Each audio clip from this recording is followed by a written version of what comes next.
লম্বু তোলা। এখানে অনেক কিছু আছে, গরু ঘাস খাচ্ছে, গরু হাগা করছে। এবার আমরা এক জায়গায় যাবো বন্ধুরা, গাইস এদিকে এসো।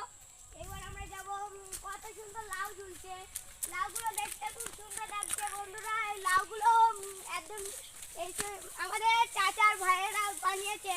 আবার সামনে একটা পুকুর আছে, পুকুরটা খুব সুন্দর, কতগুলো ঘাস টাস সব কিছু উঠছে, কত একটি বড় ধান গাছ, ওই পারে কত সুন্দর একটি পুকুর আছে, ওই পুকুরের ধারে ধারে কলা গাছ, এ গাছ, আবার আম গাছ, নারকেল গাছ কত সুন্দরভাবে আছে।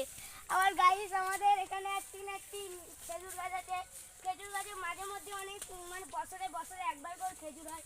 আবার কয়েকটা লম্বু গাছ আছে, সেই জন্য তো এই জায়গাটার নাম আছে লম্বুতলা। এই পুকুরটায় আমার চাচার ভাইয়েরা এখানে চাষ করেছে, কত সুন্দর মাছ। আবার এই গরুগুলো আমাদের চাচাদের ভাইদের, এই গরুগুলো খুব সুন্দর।